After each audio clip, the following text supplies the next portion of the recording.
Lovelies and gents, ever felt like you're always the one that's left out? I used to be that single friend who never got invited to dinner parties until I discovered that every no is just literally a stepping stone to finding fulfillment within myself. Come alongside to hear how I transformed loneliness into a journey of self discovery and genuine connections. I've been that single friend who never seems to get invited to dinner parties with young couples. I ended up going to this business networking event and for social purposes too, more so for me because I wanted to mingle and meet some new people. And I met this young lady who seemed like she was very interested in connecting from a business standpoint, but then she seemed as if she wanted to hang out a little bit more because she really vibed with my personality. And she was like, yeah, we should definitely hang out and do some things together. I'm like, cool, that'd be awesome.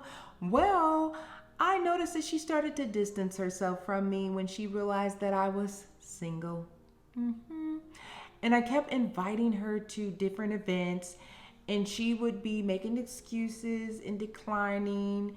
It was, oh, well, I'm in a relationship and he usually does the driving and I'm not really used to driving and I'm not really used to going by myself. So I was starting to lose a little hope in her, and I was like, well, I'm gonna go ahead and still continue to invite her. And she actually said yes to one of the events. She said she was pretty comfortable and enjoyed herself, but she seemed a little uneasy because she had to step outside of her comfort zone and drive to the event and be there by herself. It was a church function event. It was like a Christian event. So I think that maybe made her feel a little bit more at ease.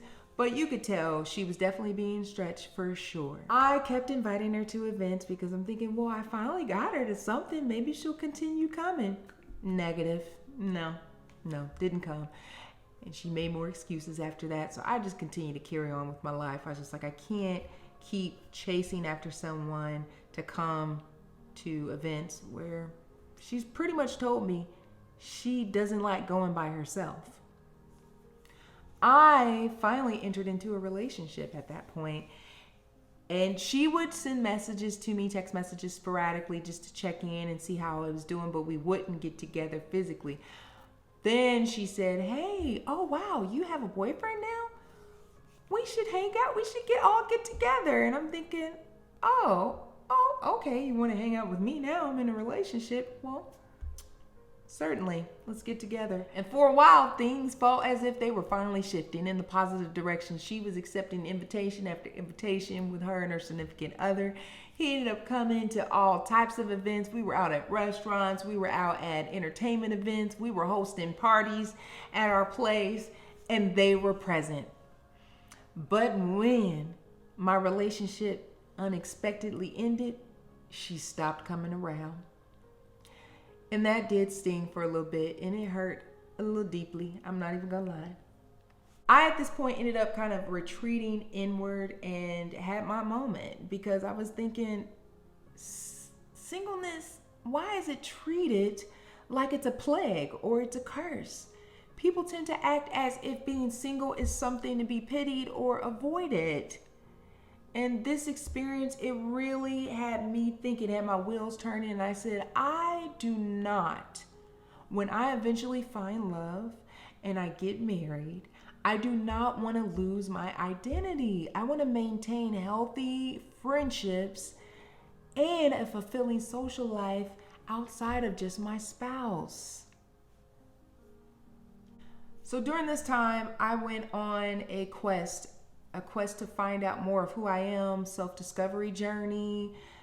This was a painful experience because it was like a mount of all the other experiences too. And then when I got to this, it just was like, okay, what do I do here? And it pushed me to create my own fulfilling life, one where I learned to enjoy my own company.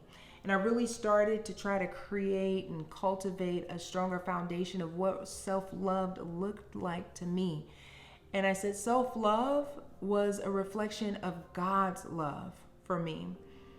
what God gives to me every single day. And I said, I want to start loving myself the way that God loves me.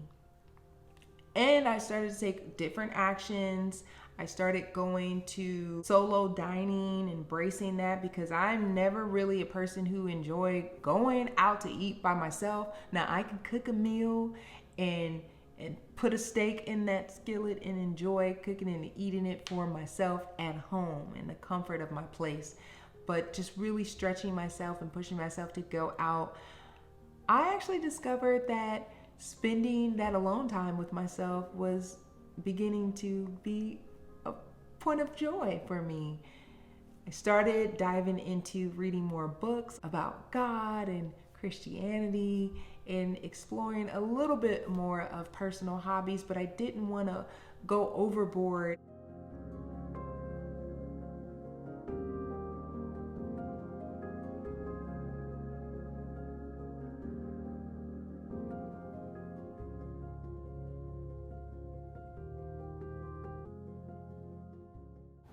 I flew into Washington, D.C. solo to meet friends.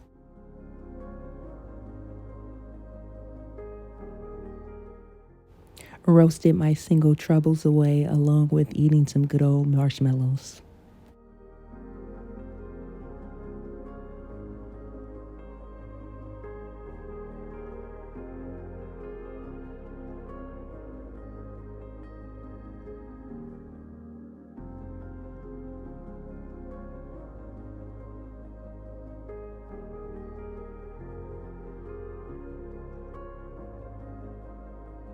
And I wanted to focus on finding newer passions along the way that was more so of Christ centered. So I joined a Christian group to really form some really solid, meaningful, genuine connections with other like-minded individuals and to build that supportive circle of friends more so locally, because I have friends that are in different regions and different states across the country.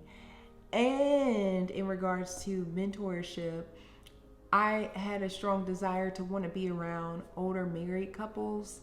And I do have a married couple that serves as kind of like a mentors for me in my life, provides me that comfort through them mentoring me, but then also gained just a numerous amount of inspiration being in their presence. They've been married for 50 plus years, so I'm very blessed to have them in my life.